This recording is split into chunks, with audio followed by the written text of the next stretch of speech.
All right, so hopefully Don't Complain is here. We know who we don't have. Chanel. No, well, we don't have Chanel's not going to be here today, unfortunately. Yeah. Chanel's pregnant. She has her good days and her bad days, and I think this is one of her. She works, of course, as well.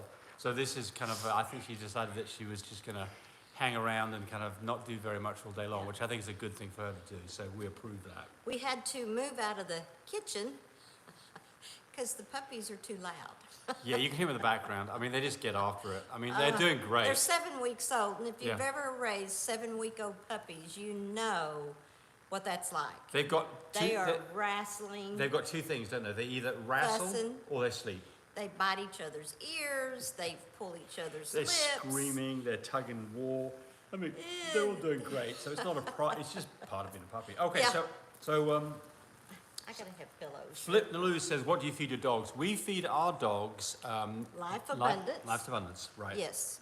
Two different formulas we feed.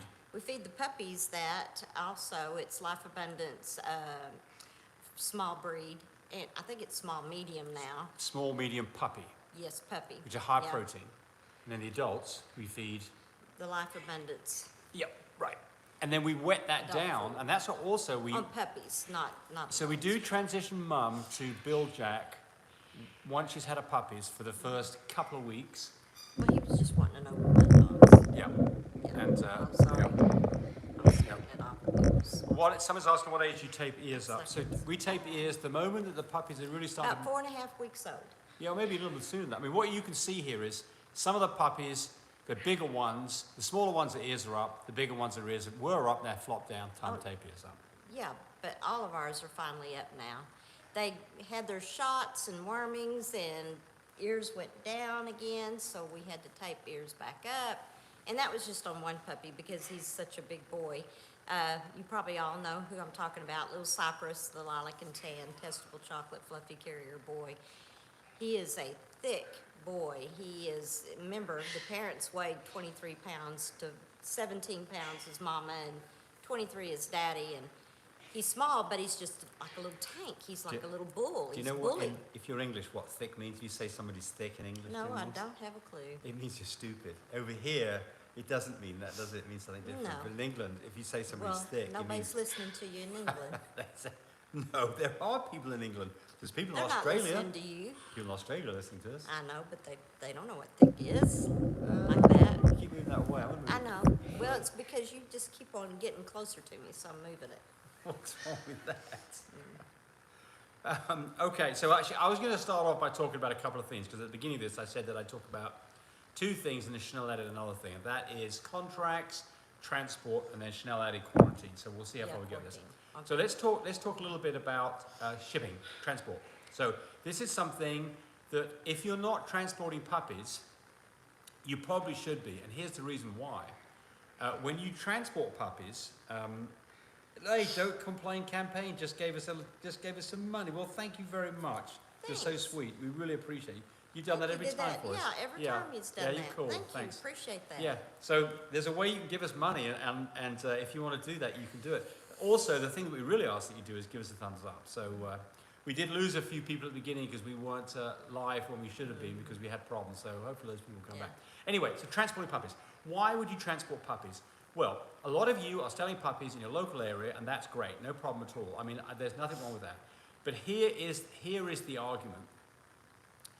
If you can transport puppies safely, now the whole of America becomes your selling area.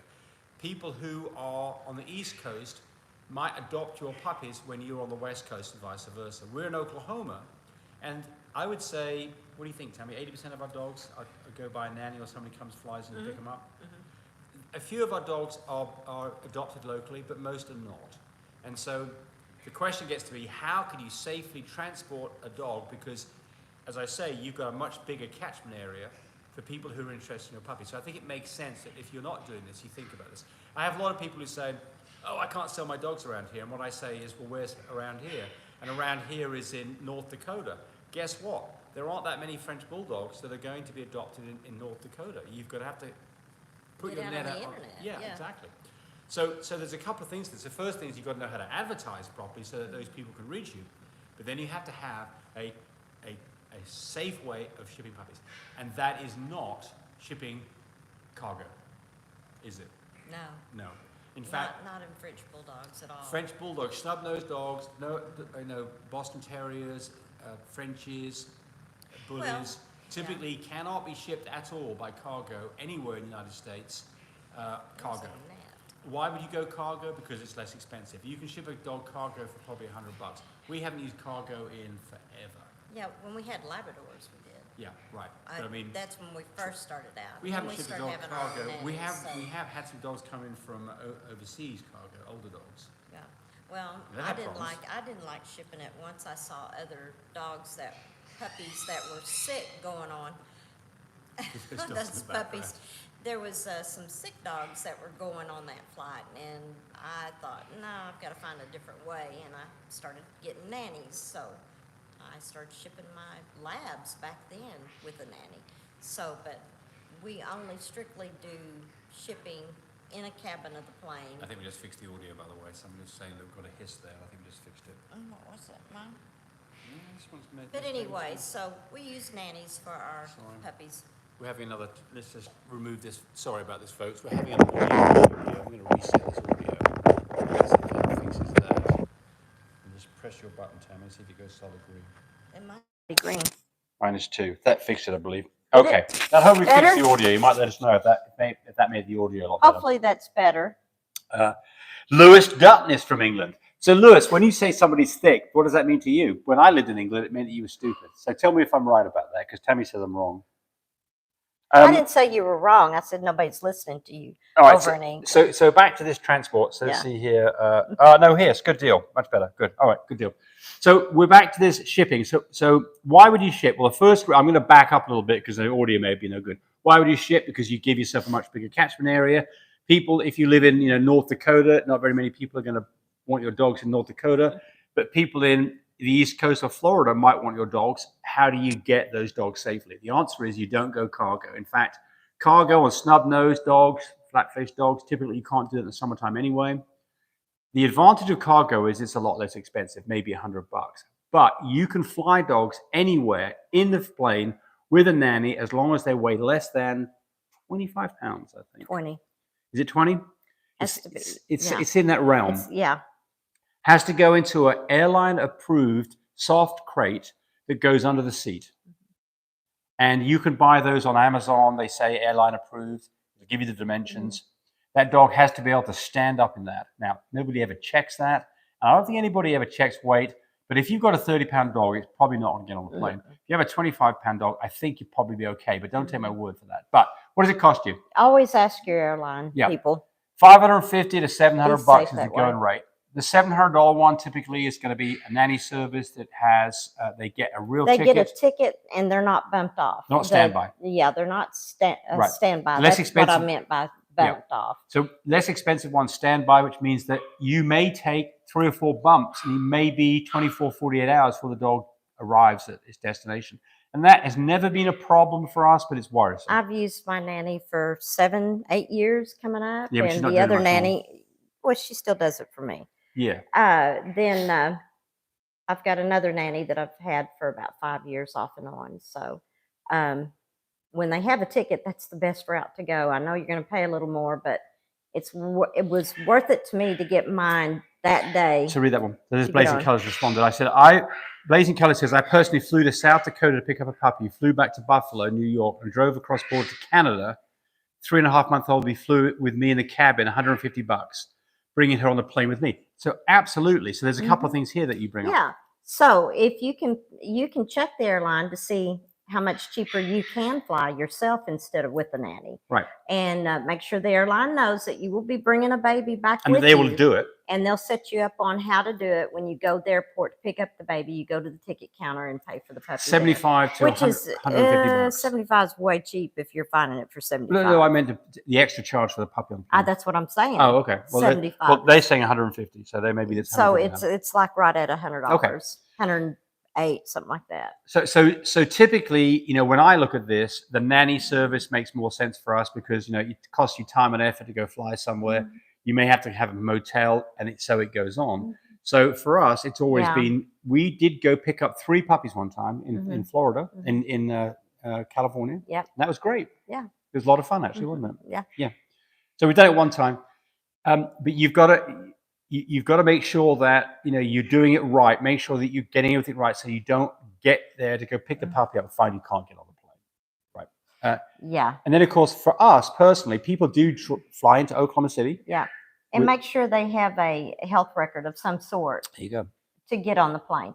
If you have young puppies, you don't have to worry about rabies. But if you have older puppies that are over 15 weeks old, you need to have rabies, and they'll have to have their rabies shot record to show the airlines that it's had its shots. And if it goes cargo, it has to have a doctor's acclamation statement to say that it's okay to fly. So I don't think you need that necessarily if you're... yeah, I would take it just in case. Well, it's a good idea anyway, if you ever got stopped, you would be prepared. Right. It's always the what if is what I go by, and you'll have all that information. Lewis Dutton said, "Yeah, it means stupid. Ha ha, love watching you too." That's right. Okay. Who's being stupid? No, you are. Thick means stupid. I'm thick.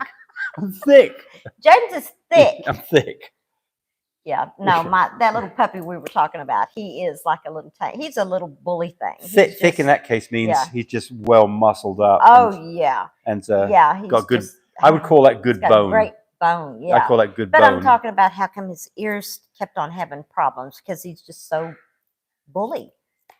A great looking little structured boy. I mean, fantastic. And his name is Cypress. If you look on our videos and stuff on my Facebook page and Instagram, Love My Pups Official. And Flip and Lou says, have you all heard of Tom King's? Also, new international laws, dogs must be 6 months. So that brings up... the UK up in around there, they have to Tom King's, you know who Tom King's is?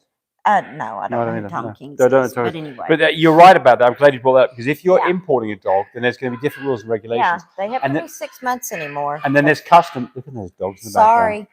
Sorry. That's why we moved from in there to out here, because they just get the zoomies and they're just going crazy. They're having a great time. Yeah. So that brings up another thing as customs. If you are bringing in a dog from somewhere outside the US, you're probably going to have to go to an airport that has customs controls. And so that limits the airports you can go to. So for us, when we were importing dogs, we occasionally imported dogs from the Ukraine and Holland and England. No. Those dogs, we had to go to Dallas to pick those dogs up, because there was customs then. You had to pay a customs fee. No. And by the way, you can cheat a little bit on this by telling what the value of the dog is, because the customs fee is based on the value of the dog. So if you're buying a dog that's $100,000, you're going to pay a pretty big whacking customs fee. But if the dog is $5,000, the custom fee is a lot less. I'm not telling people to cheat. There's probably some customs official out there who are going to come knock on my door now because of this. I'm not saying to cheat. I'm just saying that's the way that it works. So you get the idea, right? Okay. Settle down. Okay, so I think that's it for the transport. Now let's talk about contracts. And the reason I'm bringing this up, because we've got puppies that are now 7 weeks old. So these puppies are going to be leaving here another 2.5 weeks approximately, maybe a bit longer for some of them, maybe just a little bit less for some. But if you don't have a contract, then you are making a big mistake. Why would you need a contract, right? I mean, it's a handshake, right? The answer is 99.9% of the time you don't need a contract. But when you do need a contract, you wished you had one. Why? Because it explains what will happen in the event that somebody thinks something has gone wrong. Crazy. So what can go wrong? Puppies can get sick. Puppies can die. Puppies can have genetic problems that are going to impact their life. Those are all things that should be spelled out in a contract. And I'm not going to go into the specifics of our contract, but if you want a contract that you can then modify, you can go to breeder101.com. You have to put your email in there. If you go to the place that says free PDFs, you can get a contract with our names written out, taken out as a PDF, that you can then modify and add on to or take things away to get your own contract. But you absolutely should have a contract, because, look, here's the deal. When things go wrong, let me give you a horror story here. We have never been sued on anything ever. Never had to go to court, thank God. But that doesn't mean that it can't. I always want to knock on wood when you say never. Yeah, well, exactly. But it can. So the thing is, if you do get in that situation, then the judge is going to say, "Where's the contract?" Yeah. And then the judge will then interpret the contract based on what has physically happened. Doesn't mean that you're necessarily going to win this, and not necessarily that you should win it. I mean, the contracts for us are there to make sure that everybody is playing fair. If somebody has a problem with a dog, we're going to bend over backwards to fix the problem because that's the right thing to do. But I had a situation one time where we'd actually bought a dog from somebody else, and that dog was an older dog, and that dog just was not going to fit in with our program. It was not what we thought the dog was going to be. So then we then rehomed that dog, and the person we rehomed the dog to was in another state. They called me up absolutely madder than hell, saying this dog had been abused, and which is nonsense because the dog had been with us for at least a month, and the dog was absolutely fine. But anyway, then I said, okay, well, send the dog back. And they said, no, I'm not sending the dog back to your abusive home. I'm keeping the dog, and I want my money back. There's an example of where the contract comes in, because the contract explains what's going to happen in the event there's a problem. So contracts are very important. But the horror story was this. California laws are very, very difficult sometimes for people. So somebody had sold a dog to somebody in California. That dog had problems. That dog then needed a lot of surgery and medical intervention for the rest of its life. That was going to cost tens of thousands of dollars. The poor person who sold that dog was on the hook to pay for all of those expenses for that dog. I think it's a dog that was $1,000 dog that all of a sudden there's $20,000 worth of expenses that are tied to this dog, which is obviously pretty much nonsense, right? I mean, it is in my book.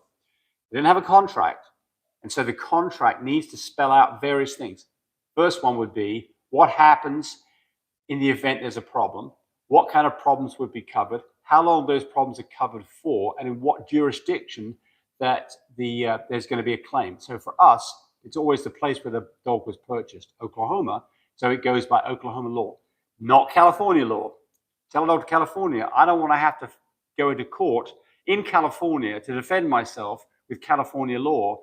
So just, if you don't have a contract, go to breeder101.com, go to the free PDFs and download that contract. It's a good starting point for you. All right, enough of that. Yes. I felt sorry for that person. Yeah. Way big time. Don't Complain says Tami would talk over any judge and win. Do you ever watch some of these? That's a gift. Yeah, I tell you, that's one thing that it's a gift, isn't it? That's one of the things I've learned from watching TV is if the judge, if you don't like what the judge is saying, you shut the hell up and try and attack it. That's why if you've got something that's very, very, very expensive, you're litigating against, you better have a lawyer on your side. What do they say?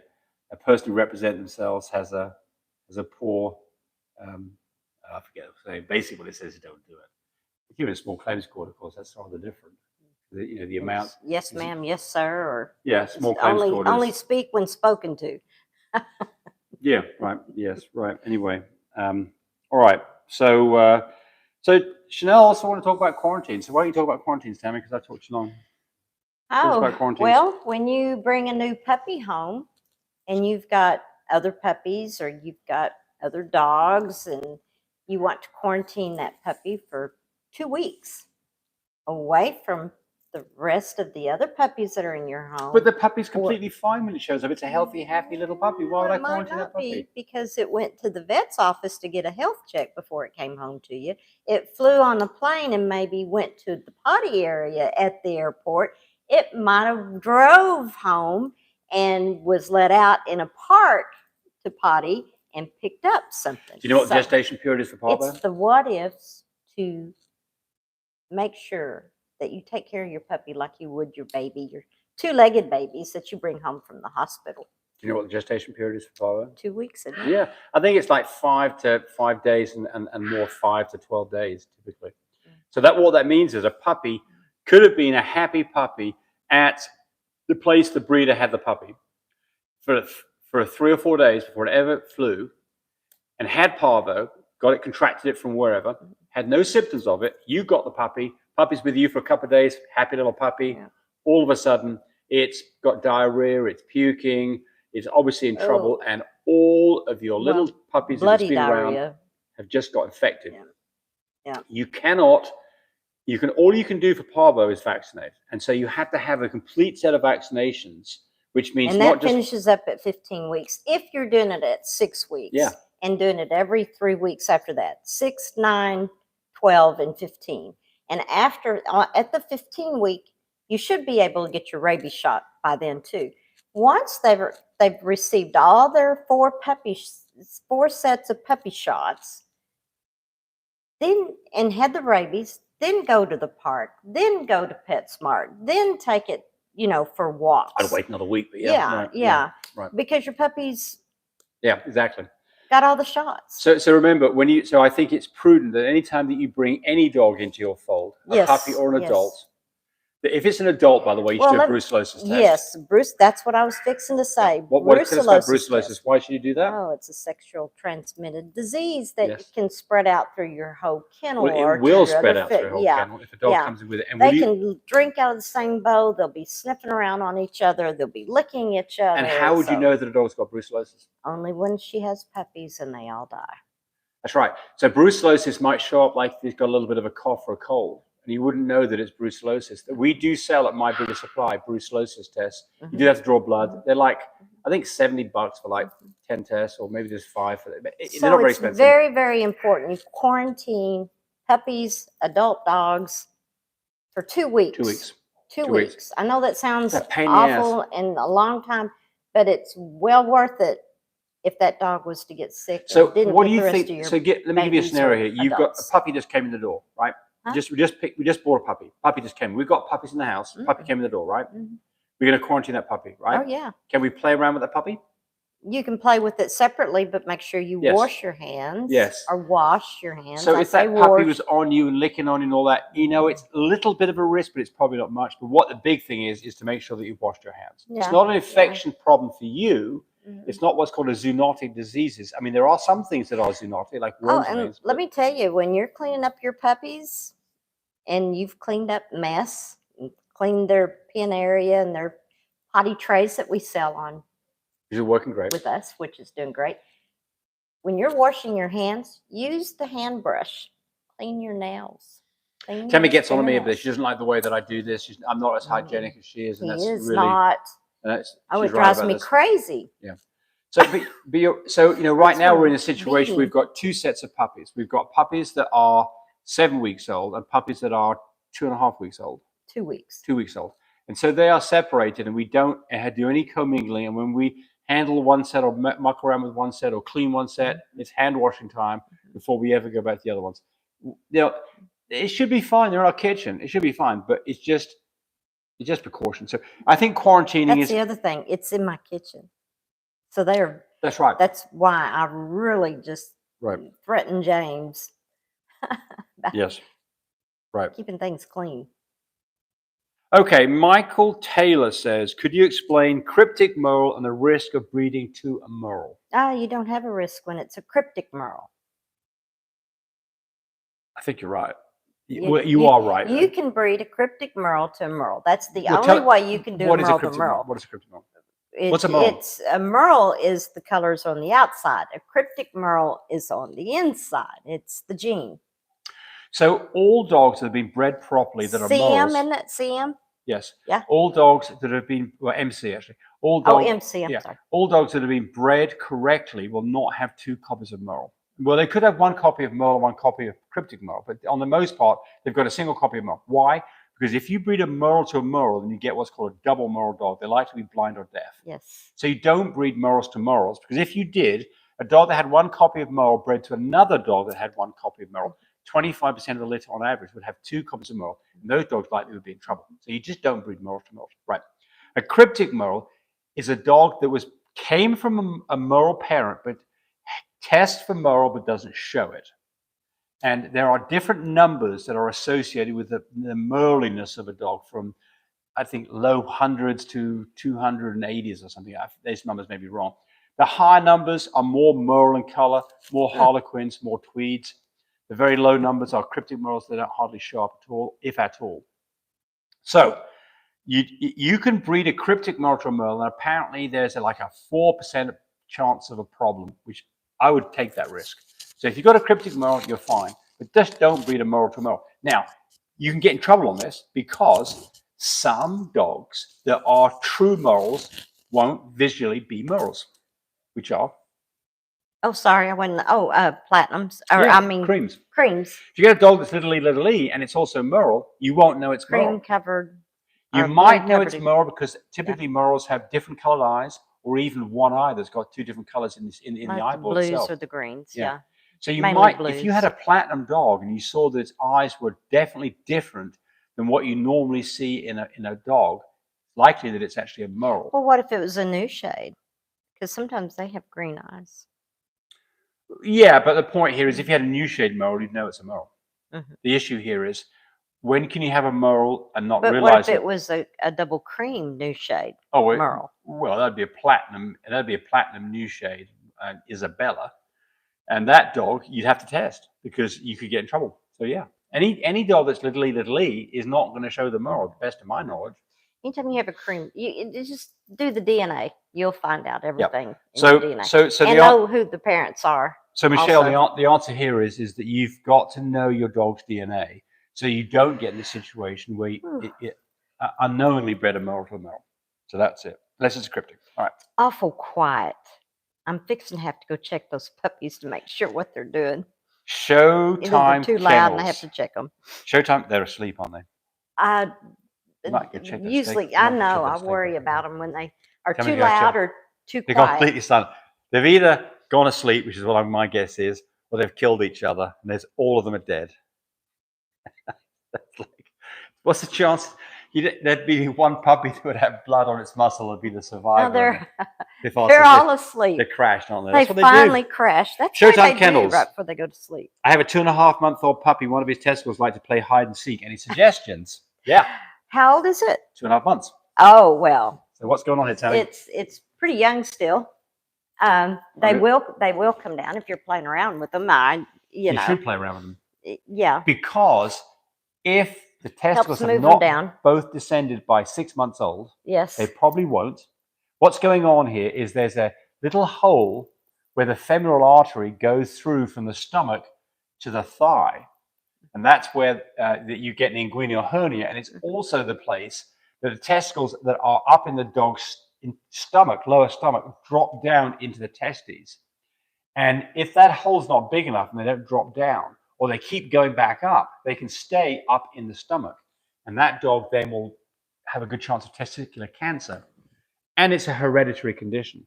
So those dogs that they don't have descended testicles by 6 months, they probably should be neutered and not bred. But if you're aware that this is going on, you can massage that area and get those testicles down every day, massage around the stomach so those testicle drops, and fix the problem, because the hole eventually narrows up and the testicles stay where they're supposed to stay. So you're on top of this, good for you, and you're a good chance that you'll survive this, and your dog can be a stud dog if that's what your goal is.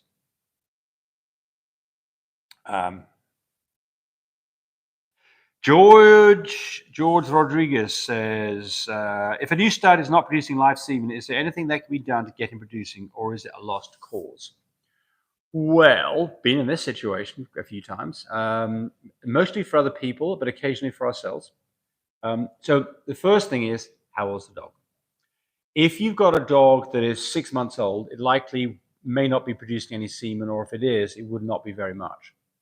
If the dog's 2 years old, that's a whole different story. The dogs that are by a year old should be able to ejaculate and produce, a few cc's, depending on the size of the dog, of very motile semen. If they can't, what can you do? Well, didn't he say he's wanting it's a low count? So usually you can do vitamins, you can do. No, he says there's no live semen. Oh, no live semen. I thought it's so that's a different count. situation. So okay. So let's go on with this about low count, which Tami just mentioned, which is part of the conversation. And if you keep your males in a hot area instead of a cool air-conditioned area, they'll have a low count as well. Yeah, sure. If the dog's sick, you can have a low count. Oh, yeah. If the dog has not been used at all, and doesn't know what's going on, it can have a low count. If it's a young dog, which means like less than 9 months, it can have a low count. What is the single best thing that you can do to get a dog's semen count up? And the answer is keep it away from all females completely. I see this a lot where you've got females and males. Someone's got, a couple of females and a male. They're in their house. They're all running around together. They're all playing together all the time, and they want this dog to produce, and he won't produce.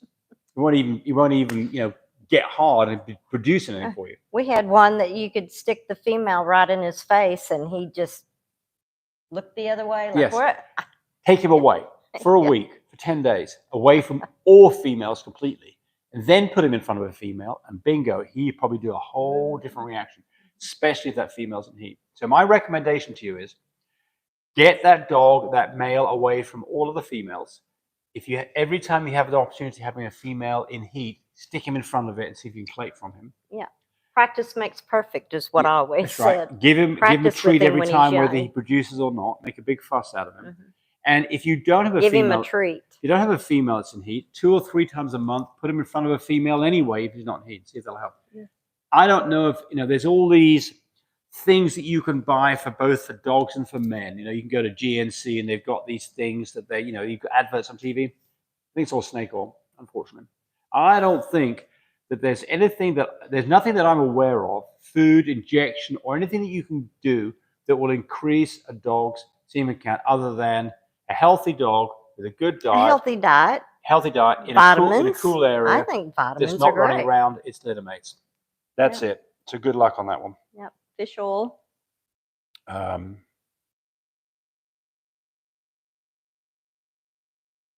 Okay, that was that one there. Here's a good one. Zoo Tenants Reptile says, what's a reptile person doing on our site? They probably have a Frenchie. Okay, that's legal, isn't it? Hey, only half of you are subscribed. We want more subscriptions. Either that or you can send us money, one or the other. Any tips on how to get the smallest pup in the litter to grow big? Good question. We're actually fighting this one ourselves right now. Oh, yeah. That little girl's something else. Yes. So, let's talk about this. So,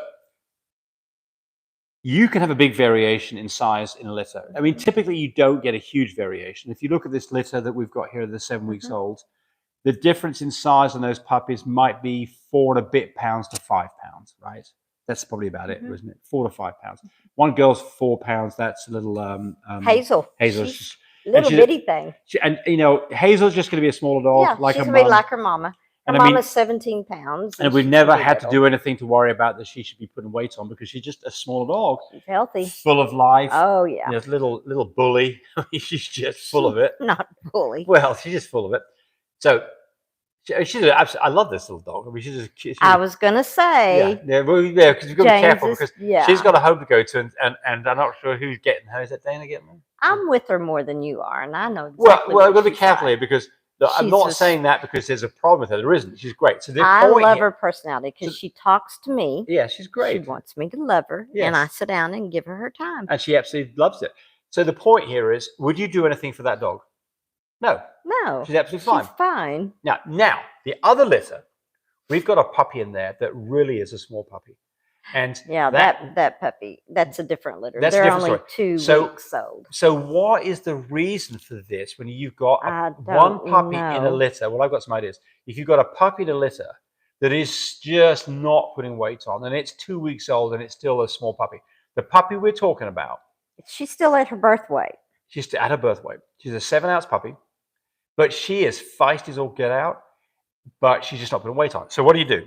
Well, you tube feed, you give a bottle, you weigh her every day, I hook her onto mama you hook her onto mama, make sure she's feeding. You've because got the others are way bigger than her. Yes. So what do you got to do? If they're not getting calories, you've got to supplement calories with goat's milk. And you've got 2 ways you can do that. You can bottle feed or you can tube feed. Tube feeding for me is so quick. I can tube feed that little girl and she knows what's coming. She's quite happy to do it. I can tube feed her in a minute. But you want to always let them have that sucking motion too Yes. on that. So you can get nursing on into the trouble if you mama's just teats. tube feed a puppy and nothing else. A couple of things can happen. Mhm. First off, is she may not suckle anymore. And second off, if she's the only one in the litter, mum may reject her. So be careful about that. So if you've got a small puppy, the next thing is there something wrong with the puppy and can you fix it? So the 2 things that are common to occur with puppies with these problems are liver shunts, where the plumbing for the liver is not right. And a lot of those dogs, they will replumb themselves magically all by themselves. They'll replumb their livers, just like we can revasculate our hearts, and they'll overcome this as they get older. There is not much there's no surgery that you're going to do on a puppy that's 6 months or younger. It's just not going to happen. Now, you can go to the doctor and have all kinds of things done, but there's not a damn thing you can do for these puppies unless the dog has got parasites, it's got pneumonia. Those are things that you can fix. Worm puppies when there needs to be worms. And if a dog has got pneumonia, then it needs amoxicillin. It needs maybe other treatments like oxygen and albuterol, breathing treatments. But the point here is if you've got a really small puppy, there's limits on what you can do. And the last thing I'm going to say about this would be premature puppies. Mm-hmm. You have a whole litter of puppies that aren't thriving, and they were born without fur on their face. It's likely they were C-section too early. They will slowly die. And those puppies typically run into problems 48 to 72 hours out where they have breathing issues. The only treatment for that typically is oxygen. Got to have an oxygen machine and incubator. All right. Yeah. And let me tell you, that little girl, she is a fighter. The little 2-week-old puppy we're talking about, she wants to live, and so we're giving her every chance to get her to live. But I don't know. I kind of worry about her. Will Hudson says, "I love you guys." Well, Will, we love you too. William Peter says, "Are swollen teats a definitive sign my puppy is pregnant? And if so, can I have the pregnancy terminated safely? 13-month Frenchie, I don't think I have the time or the money to raise the puppies." Right, so you're going to get a lecture here, by the way, in this, so be ready for this. Right? So the first thing is, it depends on how long ago she got pregnant. If she just got pregnant within the last week or two. Good thing Chanel's not here. Yeah, if she got pregnant in the last week or two, there are shots that can be given. And a lot of vets will only give those shots or they will say, yeah, or only when I'm going to do this, I'm going to spay your dog. So be prepared for that, right? You can go get a pregnancy test done at 30 days using a blood relaxant test, maybe a bit earlier with an ultrasound to see whether or not she's pregnant. But if she's got swollen teeth, she's never had puppies before, chances are she is pregnant. Where were you when she got pregnant? Yeah. So this is the lecture coming. So I'm sorry. But so don't take this, don't take this. I think the takeaway here is when things don't work out right, you figure out what went wrong so that you can then amend what you're doing in the future. So everybody needs to remember this, and a lot of you know this, and some of you don't. But dogs will go out of their way to get pregnant, and it can happen as early as 6 months old. If you leave your dog out in the backyard and that dog is in heat, you've got a good chance that another dog will get over the fence, under the fence, or your dog will do the same thing and get pregnant. So you may not even, she got bred to. You may not even know it's happened, or you may have been bred to a much bigger dog with all kinds of complications. So you just got to be careful. Putting panties on a dog, that's not good enough to stop the dog getting pregnant. They will find a way to get those things off. So if you've got dogs in your house, then if you've got male and female dogs, you've got to keep them separated. So that's the lecture. But I think that at this point, if it's been more than a few hours, if it was been within a few hours of a hookup, you could flush the dog with apple cider vinegar and maybe stop the pregnancy. But if it's been any longer than that, probably pregnant. Remember when I worked at the vet's office and a woman came bringing her poodle in, a toy poodle, and she says, "I don't know what's wrong with her. She's getting big." And so the vet looked her over and he goes, "Well, she looks like she's pregnant." And the woman goes, "Pregnant?" And he goes, "Yes." There was one huge puppy in this small poodle. Oh, yeah. And they had to go ahead and remove it because there was no way. I don't know how she ever got bred to this humongous whatever dog. It was. Yeah. But it can happen, right? Yeah. I mean, you could AI a Chihuahua to a Saint Bernard and it would take, right? I don't think the two dogs could probably get hooked up, but that's not to say it couldn't. But you certainly could have an offspring in a Chihuahua that was produced from a Saint Bernard. When your female's pregnant, if you don't want to have puppies, get your females fixed. Yeah, right. That's the easiest answer. Yes. So again, we don't want to make you upset with us. So it is accidents happen. It is what it is. It is what it is. That's right. Yep. So there we go. The Frenchie Coco says, when is a safe time to introduce newborn puppies to older dogs within the household? It's a good question. bring a puppy home? When is it safe? No. You've got. When is a safe time to introduce newborn puppies to older dogs? Newborn puppies Newborn puppies. to older dogs. Well, why would you introduce newborn puppies to older dogs? I wouldn't. There's the answer. Wouldn't do Yeah. it. Just mama. So If mama allows it. Why would you? Well, I for think the other dogs. I've got good reason. why Maybe they're having a litter and they want the other females that are in the house to see the new puppies. Well, that's a great answer. Well, So but you need to be careful because mama may be upset you showing the other probably will be upset. females in the house or other male or a cat, and you may interfere with her making milk. She may get so upset she quits making milk. So let's talk about what we do. The first thing is we would not introduce any other females or males to a dog that's got puppies that are 2 weeks old or less, unless we're in a situation where mum's milk's failed and we're trying to move puppies over to another or mum. You got a female that her milk is full, or she's aggressive, she's a terrible mother. Yeah. In those situations, you absolutely can get those dogs moved over. To our Frenchies will do that. Other dogs might not have it. I mean, you've got to be very careful. I mean, I would do this. If I was going to do that, I would go get the bedding from the new surrogate mother and let those puppies be on that bedding for 5 or 10 minutes, rub them around it, and then put them over to mum, sneak them in there slowly. And I would be 100% watching what's going on. Right. And when Dink had so much milk, she looked like she was going to blow up. Oh, yeah. So what do we do? We put one of the pups from the other litter to her. Yes. Along with her brand new newborns. Yes. And so we had to be very careful with that. How did she do? She did perfectly fine. Absolutely fine with it. Yeah. But we were there to watch and listen. And those two dogs were friends. The two mamas were friends, and they'd go outside and pee together. When they'd come in, every now and then Dink would go in there and try to get into Sylvia's, not Sylvia's, whose litter was it? Yeah, it was Sylvia's litter. Sylvia's litter. And Sylvia was fine with it. So we knew. I don't think Phoebe would do it now. We've had so much going on with the adding on the back patio and stuff. We've had different people in the house, and I think it's made her really nervous. And I've kind of wondered about her milk even. Yeah. Right. So the be answer to careful this with is everything. I would only do this, or we would only do this. They're just like humans. If you really need to do it. I think that some people say, "Oh, when can I introduce a daddy to the puppies?" Daddy doesn't care about the puppies. I hate to say it. Wait a minute. I've seen some daddy dogs that literally act like if they were a mama dog. They want to see. Some of them want to see the babies. Okay, well, I'll stand corrected then. It's amazing to watch, to see a male dog come in that those are his babies, and he knows it.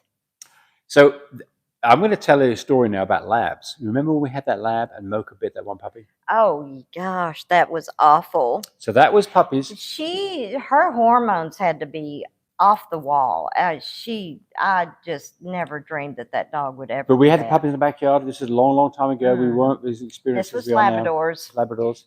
We had, I think, 2 litters at the same time. What, 30 years ago? And 3 mamas in the backyard, 2 litters, and the one mama, one of the puppies went into her little kennel area and she bit that puppy on the head. And she knew it wasn't her baby. Well, it wasn't a baby, bit on the head. So that was awful. It was awful. The puppy didn't make it. The puppy died 24 hours later. No. Yes. I got the bill. I'll show you what happened to the vet's office. But the point here is you don't know how it's going to go. So you've got to pay attention to this. There are reasons that you want to do it, and there's reasons not to do it. And there's more reasons not to do it than do it. I would only do it because I needed some help from one of the other mother dogs with her puppies. I wouldn't push it otherwise. That's me personally. But Tami's maybe a little bit different on that. And we talked a long time on this. Renee Howe says silence is golden unless you have Frenchie puppies. That's the truth. Yeah. And NWA Ken Cole says we had James on a podcast over a year ago. I was just starting out, and I'm in a better position now. I'd love to have you on back. Absolutely, just give me a call sometime. I'd love to be on your podcast. No problem. Why don't you want the Flip Lou question there, Tami, at the bottom? What? Oh, okay. Can a male fluffy carrier have fluffy with non-fluffy female? Well, they'll all be fluffy carriers. Yep. How do you get a fluffy? Only with another fluffy carrier or a full fluffy. That's right. Both parents have to at least carry one copy of the gene. If you breed any kind of a fluffy carrier to a non-fluffy, you're not going to get any full fluffies that show a fluffy coat. Now, if you put a full fluffy or a fluffy carrier with a non-fluffy, you will get coats that look a bit thicker, but they will not be fluffies. They'll have one copy of the gene. Soft and thicker. Yeah, right. And we have the no shed gene, so that makes it even better. And like I said again, it doesn't mean they don't shed. It means they shed less than your standard. Steve 44, It's my great. 8-month-old Frenchie first spotted on September the 27th. She's still bleeding. Is this normal?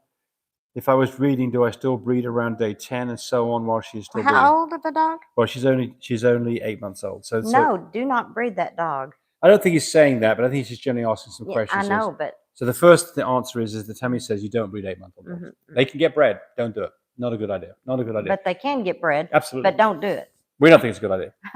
Hey, Avoid it. If you bred an 8-month-old dog to what do you think would happen? The answer is it'd probably be okay, but she may be a crappy mother.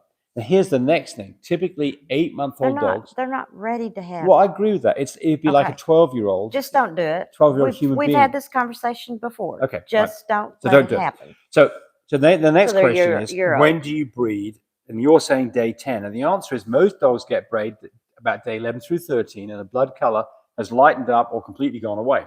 But Don't dogs break it that are having their first heat tend to be rather irregular. And that's one reason why those dogs tend to not get bred anyway, because they're Don't hard. breed an 8-month-old dog. Yeah, we said that. So we're already past that part. But the point here is that when do you breed a dog? Well, the best thing to do is get a progesterone test and breed on the numbers, which would be 15 on an IDEX, 28 on a mini Vitus, or about a 20 on a fine cat. If you don't have the luxury of doing a progesterone test, then you have to do the soft behavior, the number of days in heat, and the blood color. And generally, it would be day 11 through 13. Blood color has gone rosé to completely clear. The dog is doing what's called standing heat. If the male's around, the dog will stand there and move its tail off to the side if it has a tail, and let the dog get up on his back and not walk away. And then if you did an AI, you get a lot of the AI rod into the dog. It'd be very open. So there you go. HD Frenchies, Tammy's asking you a question. HD Frenchies says what? Well, somebody else's before that. Oh, we'll answer that one. I have a litter of 10. They are 22 days old. Ooh, 10. Am I in the clear of the puppy fading phase? If they're 22 days old, yes, I would think so. So I do get phone calls and messages every now and then when somebody says, my puppy was doing absolutely fine, it's 3 weeks old, and now today it's doing this and it's in trouble. Some of those dogs don't make it. So there are times when dogs, typically the answer is once you're at 3 weeks, you're probably going to be okay, but it's not guaranteed. So keep paying attention to your dogs. If you've got a dog that's not gaining weight, acting lethargic, got a temperature, any of those things, then it's time to figure out what's going on. And if you don't know, you go to the vet. So probably okay. HD But Frenchies. remember, sick dogs go to the vet. That's right. If your vet can step out to your car and look at the puppies, that'd be fantastic. If they're that young, they might. If they're Keith did it all the time. He's not around anymore. Well, we're not over there anymore. But if you have small country vets, I guarantee Matusiks probably would.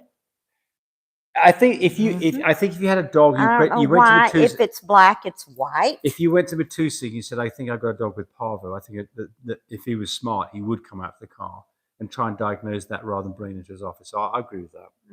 Right. But if you needed your puppy checked and you're afraid to take your puppy into the vet's office because sick dogs go to the vet. Yeah. You don't want your babies to get it and it go home to the rest of the other babies and give it. So I would do it. HD Frenchies Indy says, what vitamins do you give your pregnant mums? Okay. Multivitamins. We also sell vitamins on My Breeder Supply. So we have vitamins there too. People always ask me, what brand do you use? So the answer to that one is a good quality, well-known brand is probably reliable, right? there's something else that you give a pregnant dog, which is Folic acid. how much? From the day that you breed that female. 5 milligrams every day. Mhm. And it's dirt One cheap. time a day. You could buy those on My Breeder Supply. I think a whole bottle is like $20. It'll last you more than one pregnancy, 100 tablets. Every day, from when you AI to when they... Gosh, it'll last you, what, 3 dogs then? No, it's 60 Oh, days. 60 days, sorry. So it lasts you, 1.5 dogs kind of thing. But it stops, it reduces the chance of things like cleft palates. So it's definitely worth doing. It doesn't guarantee it'll fix it, but it's a step towards doing that. Andrew Ellington, how many? Oh my, expecting a litter. Should I separate my sire from the dame when she gives birth? You bet you should. Are these Frenchies? No, it's going to be natural birth, probably labs or something, I was guessing. They're not hopefully. Frenchies. I mean, if they are, then you're making a mistake anyway. Yeah, yeah. But what do we do in these situations? Did we let the sire? No. We did it all by ourselves, nobody else. Yep. But I mean, we stood by our labs, and we were down in the basement, weren't we? Oh, we were right. We had a tablet on the wall and wrote down each time a puppy was born and how many minutes in between. And gosh, there was 24 hours sometimes. Yeah, it was fun though. Yeah, but no, there'd be no other dogs around. There wouldn't be anybody else around other than they're those kind of dogs. Okay. Big ones. Yeah, big dogs, right? Big dogs. So the answer is I would say so. I wouldn't. She's liable to get real fussy if he's there and he's not snappy. Maybe he's not going to do anything to help the situation. No. The only person who's going to help the situation is you to open have bags up, clamp off, have your Vaseline ready, have your suction out noses. Yes, your dry puppies off and keep them warm. Floss, dental floss. So what typically happens, by the way, if you haven't had live birth before, is the puppies may come fairly quickly. They may come within 5 or 10 minutes of each other. Have towels. Mum will be licking on the first puppy, and then all of a sudden she's having contractions, and she's not doing anything with that puppy. That puppy can get cold. This is the time that you step in. You take the umbilical sac so it can breathe. You get it breathing. You get it dried off. You clamp off the umbilical cord. You tie it off. And you get it into something to keep the puppy warm. That's the daddy dog cannot do any of that stuff. We never let our females eat that. No, we didn't either. But we were there. There's some always. people that will. Who would the neighborhood kids be there for this? No.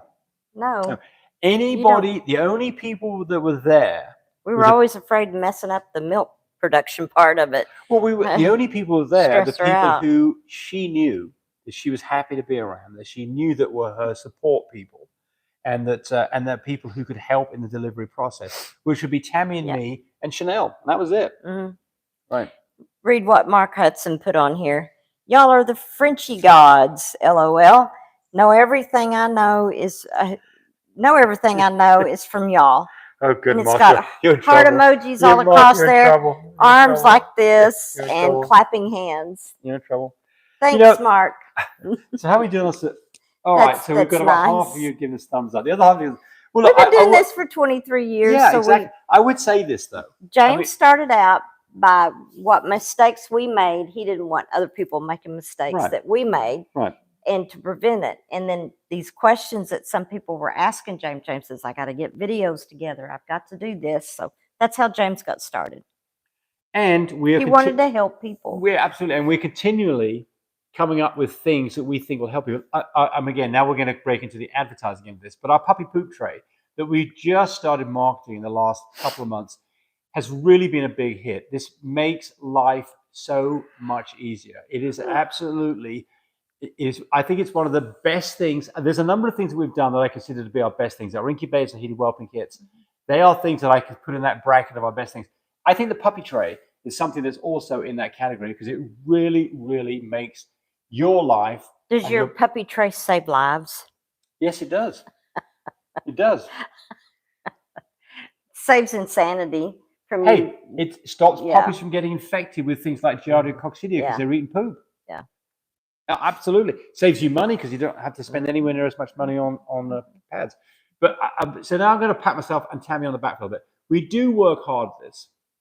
And So we do. I mean, I think we do have a huge amount of knowledge. Why? Because we've been doing it for a long time and trying to do what you're doing, which is make your breeding better. I've been coming 24 years. Yes. And the way you make your breeding better is when you have a mistake, you figure out what went wrong so you can Learn avoid by it. it. Learn You by learn it. by your mistakes. And if you have something that's a big success, you do it again. Part of life. There you go. So, all right. Oh, well, John Underwood says that we're awesome too, so that's nice. Thank you. Thank you. How about surgical insemination? There's not healing. Well, look, that's... So let's talk a little bit about what's going on here. So when you have a surgical insemination, you typically a day later than a regular AI, and there's the dog intubated, is certainly put under with propofol or something like that. So it's under general anesthesia, or at least knocked out for a few minutes. A small incision is made on the belly, and then you pull out or you find the uterine horn, and you actually physically inject the semen into the horn. So it does require that the dog's stomach is opened up. Anytime you open a dog's stomach up, just like you and I, there's a possibility of getting an infection. So what do? Some vets will give antibiotics. Most probably will not. And their argument will be is this is a very quick process. The dog has not been opened up for very long, and the chance of getting something inside the dog is relatively remote. But if you're in a situation that you are having a reaction, then it's time to get antibiotics on board ASAP. Maybe you have not a serious problem, but just an incision scar that maybe is opened up or has become infected. I think that what you do is you absolutely go back to the vet and get them to take a look at it and decide what the next step is. If you need antibiotics, unless you've got antibiotics, we do. We have human antibiotics that we give our dogs. Otherwise, you've got to get a prescription, and that involves a vet. So, I think it's time for you to go to the vet. If there's something you're not sure about with the surgical insemination, it's time to get the dog checked out properly. Okay, William Peters, he's the one with the female that accidentally got pregnant. Yes. And he says he doesn't have time for it. Yes. Said they were both wearing diapers on, and they got pregnant. Yes. But I also saw on your text above where you said swollen teats. Usually when their teats are swollen, if it's her first time, 2 weeks has already gone by. Yes. So she's over. She's right at she's 2 pregnant. Weeks and over. And what you doing she about is this? pregnant. Oh, yes. Yeah. So this goes about this thing about, we mentioned that just because you put diapers on doesn't mean the dog's not going to get pregnant. It's like teenagers. Teenagers get clothes on, they're still going to get pregnant. It's not like it's not going to happen. I'm telling you. What's that saying that somebody in my family said? Well, we said they're in the shower together, and they're wearing swimsuits. Yeah, that really happened, didn't it? It really happened. Tell me if that's not crazy. Not our direct family, but blood relatives. It's like, that was said, and it's like, whatever. She's an idiot. Anyway. Did I say that? Stop it. All right. Subscribe to us. Come on. We want more subscriptions. Come on. Give us more subscriptions. We're already running over time. We did mess up at the beginning, so we're going to go a little bit long. I didn't laugh too much on that one. Do you have a heat system for the kiddie pool? Yes, we do. We could build one for the kiddie pool. Not crazy about kiddie pools for various reasons. Olivia. She's asking about that. Oh, yeah. I remember seeing a video a while back, but can't find it on your channel. It's not there. You're going to have to call me and we'll figure it out for you. But the answer is we can make a hexagonal shape and go in there. So it can be done. I'm not... The puppies will find it for sure. But you want to make sure that the pig railing... You can build a big railing for it too. The easy way to do that is to go take a pool noodle and zip ties, a zip tie pool noodle to the very rim of the paddling pool. What I don't like about the paddling pool is Mama can get out, take the babies with her. I think that a crate is a much better way of doing this. It's much more secure, and you know where Mama is, and she's there with the babies. And I can tell you, our mamas want to be in the crate with their babies. And then you can put a cover over the whole thing. You can make it nice and kind of cozy at night time and secure for her. You can put a light in there, you can put a camera in there, you've got a place to hang a camera. For the sake of $65, $70, go buy yourself a crate. It's a much better way of doing this. But Andrew Ellington is answering somebody's question about day of breeding, 9, 11, and 13. When we had Labradors, we would do 9, 11, and 13. Right. That was 30 years ago. So, yeah, that's correct. Andrew Ellington, when should you introduce Daddy to the puppies? We already answered that one, so we're not going to go into that one again. But the answer is that we don't. Okay, Crystal Acevedo says, I have a list right now. 2 weeks weighing 2 pounds each was going to deworminize them with parental paramate and wants to know how much meals to give them. It's on the bottle.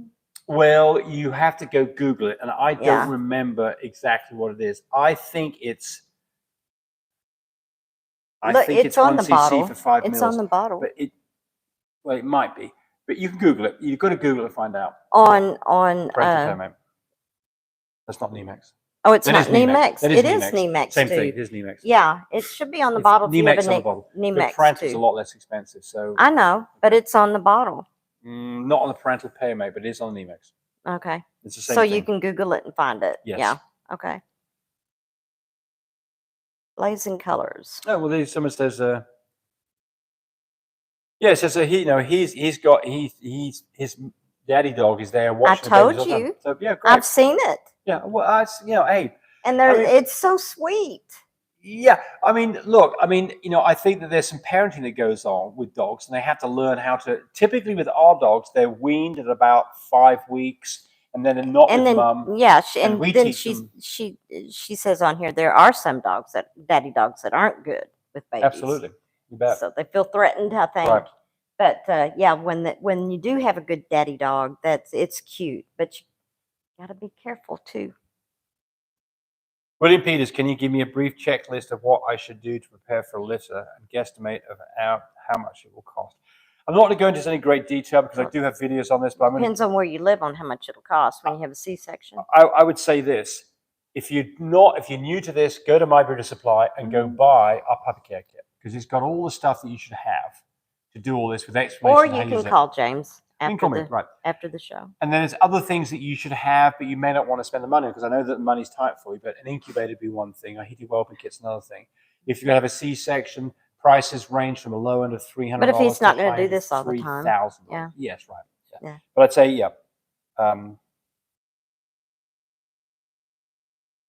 Andrew Ellington says, if you only had one stud vial, so you've got one shot of breeding a dog, which day would you pick, 9, 11, or 13? I would do day 12. You're going to say 10. Nope, I would not. Nope. What? I'm going to say it depends on the dog's behavior and the color of her blood color. There you go, her blood color. So if you're not going to do a PG, the best thing to do would be a PG test. They used to say scratch the back end of the dog if the dog has a tail. Yes. Or and not if she flips it over real big. Or she humps her back end up and her vulva starts to twitch. It's a good sign. If you take her in to go get bread and she's fighting the male off, she's not ready. If you've got a male around, put her with a male. Don't let them breed just to see what the reaction is. Those are big dogs, James. Sometimes that's having hard leashes to fight. that. But the point here is that if you've got a male and a female dog, the female will tell you. Don't listen to the male. The male wants to breed whatever he can stick.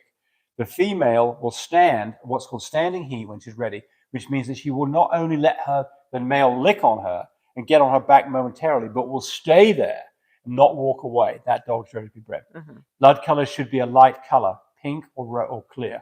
I would go off that. And it might be day 10, it might be day 15. But that is probably the single thing that you can do short of doing a progesterone test. There you go. Do dogs in heat always bleed? No. Some dogs have what's called a silent heat. Some dogs bleed like it's a murder scene. Some hardly bleed at all. Most dogs bleed quite a bit. Kit was awful. She just with bleeding. It was. Steve 44. Thanks for answering not breeding at 8 months. First time dog owner. I want to know, do you AI even when she is still bleeding? Sure. Like I said, some dogs will bleed for 20 days. Some dogs will bleed for 5. So, all of those dogs can get bred. And so whether a dog was bleeding or not is not a true indicator of exactly where you are. So it's all about a culmination of all the signs, the number of days in heat, how she's behaving towards other dogs, how swollen he is, what her blood color is, whether you did a progesterone test. All of those things give you we're in the right place. And if you're in a situation where you're not sure, you're better off breeding twice, 2 days apart. Give yourself a better opportunity. I think there's people who breed 5 times 2 days apart. That probably is a waste of time. Because by the time you get to the 4th or 5th sample, the dog's semen count has gone down so low, it's probably not effective. Is it possible for a mother to overlick pup before the umbilical cord falls off? Yeah, Sure. sometimes Yeah, we always come home and trim up the umbilical cord, make it shorter, make sure that it doesn't bleed anymore, and trim it off. So what you can have is mum gets over anxious about messing around Licking the and umbilical cord licking and and licking a cause a puppy. hernia. Yeah. Right. So what we do is, like Tammy says, get some dental floss, tie it off very, very close, and then take a pair of sharp scissors and cut it just about a millimeter away from on the non-puppy side of where you tie the dental floss. And that leaves a little tiny bit there, and typically that will not cause a problem. She can't get her teeth on it. So, remember in nature that mums separate puppies from placenta by biting the umbilical cord, and that can cause a herniation. So you want to avoid that behavior. So, yeah. That's what I was wanting you to do. AC Friend Junior says the puppy tray saves our lives. Thank you. You're right. I absolutely agree with you. Oh, and Olivia Robbins says, I love the puppy poop tray. Thank you. It's great. It really is good. And if you're interested in that, by the way, we've got a special going on. You can buy a medium and a large and get some money off. You go to Love My Pups, go to the products page, and you can go order that, and we ship it out FedEx the next day. And I promise you, it's a great deal. It really is. FNM says, do a video on C-section wound care or surgical wound care. I'm not sure what they mean. What do they mean? I don't know. We did a video when Dr. Matusik did the C-section on our female, but it wasn't on wound care or surgical wound care. All right, we're going to... Sarah says, which of your paid courses would help Andrew? Okay, Andrew is asking, what do I do? When do I do an AI guaranteed here? Well, okay, so we're going to take a little plug here. My breeder supply, breeder, I've got a site called breeder101.com. I've got about 6 paid video courses in there. They all come with a guarantee. They are all not recanned stuff from YouTube. They talk about a particular subject and they deal with it in great detail. And they're all in little modules that are 10 to 20 minutes long. Some of them are 10 hours worth of stuff. Some of them are 20 hours. They're not expensive. They cost typically less than a vet visit. And I recommend that you go there and see which ones that are of interest to you. But you also get me as a mentor. If you join one of those courses and you have questions, you get me directly to answer those questions for you. But we obviously, we make money off that. So it's not pretend like it's not something that's beneficial to us, but it's very beneficial to people as well. They took a lot of time and effort to put these together. And that's the primary reason why we charge for them. But breeder101.com, breeder101.com. If you've never been there, go there. Because you can look at the whole itinerary of each course. It shows you what the course cost is. It shows you what the time is for each individual lecture that's in there and what those courses cover. And there are courses that would probably help a lot of people. Okay. Andrew wants to know the information to get a puppy care kit. Go to mybreedersupply.com and you will find the puppy care kits there. Yep, about $100. Just order them. Yep. What age do you start feeding puppy? We're going to run through these real quick because we're going quite a bit over. What age? How are we doing on this? There's a lot of people watching. What age do you puppy push? Okay. We start puppy mush at about 4.5, 5 weeks. Is that right, Tami? Yeah. Yep, we're at 4.5, 5 weeks. Yeah. Which of your paid courses would help Andrew? She said. Well, I'm not sure what Andrew was asking about breeding. Well, I've got courses that are specifically on the mating process and courses that are specifically on the whelping process. So I would start with the mating course, and I don't remember the name of it without looking at it, but I would go, if you go to breeder101.com, look at the one that's specifically about mating, and that would be the one I'd give. What did Olivia say? She's got 2 females scheduled for C-sections on the 14th. Bless your heart. I have one on the 16th, dude. I've used a pull and heat lamp for 15 years. Never had to at a time have pups. What? Yeah, so she's using our systems now. So she's giving us an endorsement. Good. All right, let's have a look. Does it matter what's Andrew Rose asked a question here, and I'm not sure what the question is. Would like the does it matter the age of the dog? I'm not sure what that question refers to. So it's probably up here somewhere, and I've gone past it, so I can't answer that one. If it.